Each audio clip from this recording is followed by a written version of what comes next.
Today, we're diving into a leadership model that's not just some nice-to-have idea anymore.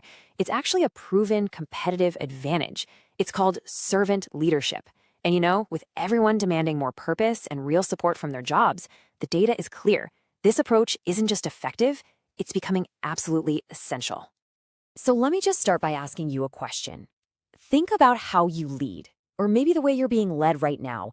Is that style, is it really ready for what's coming in the next few years? Because let's face it, the world of work is changing fast, and our whole idea of what makes a great leader has to change with it. All right, let's get into this new way of thinking. To really understand why it's so powerful, we've got to get to the core of it, because it's a huge shift in what it even means to be the boss. Okay, so here's the big idea. Servant leadership basically flips that old school corporate pyramid upside down, right? Instead of the team existing to serve the leader's main job, their number one priority is to serve the team. Their whole goal is to enable, to empower, and to lift up the people they're responsible for. This quote right here, from the guy who came up with the concept, Robert K. Greenleaf, this is it. This is the ultimate test. The real measure of success isn't just about hitting quarterly targets. It's about the human impact. Are the people you're leading actually growing because of you? That's the question.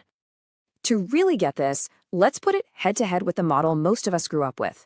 Let's really see the difference between traditional top-down authority and this new idea of leadership through service. So it all comes down to this. Where does the power come from? Traditional leadership runs on positional power. It's the idea that, hey, you follow me because my job title says you have to. But servant leadership? That's built on something totally different. Moral authority. That's you follow me because you trust me, and you believe in what we're doing together. See the difference? One is just given to you. The other, you have to earn it every single day. And you can see how this actually plays out day to day right here. The focus shifts. It goes from just the leader's goals to the team's growth. Decision-making isn't just top-down orders anymore. It becomes an inclusive conversation. And how do you measure success? Well, it's not about your personal status. It's about the health and the performance of your entire team. So what does it actually take to be a servant leader? What does one look like? Well, let's break it down and look at the 10 core characteristics that really define this whole approach. The first 5 are just foundational. It really starts with listening. And I mean really listening, not just waiting for your turn to talk, but listening to understand. It takes deep empathy and a commitment to healing, which is all about creating an environment where people feel psychologically safe.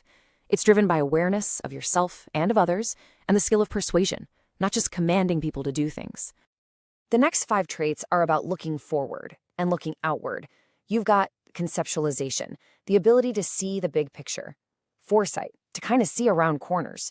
Then there's stewardship, which is this really profound idea that you're just a caretaker for the organization. And it all ties together with this deep, genuine commitment to the growth of your people and actively building a true community at work. Okay, so this all sounds great. It sounds nice, right? But does it actually work in the real world? Let's get to the data. Because the reason this idea is catching on like wildfire is that it delivers real, measurable results. And hey, the proof is right there in how some of the most successful companies in the world operate. We're talking about huge names like Microsoft, Starbucks, and Southwest Airlines. These are all organizations that have woven servant leadership into their DNA, and they've seen incredible results because of it. So let's look at the numbers. Workplaces run by servant leaders, they report employee engagement levels that are up to 85% higher. I mean, stop and think about that. That is a massive difference. When people feel supported and served, they don't just clock in and out. They actually care.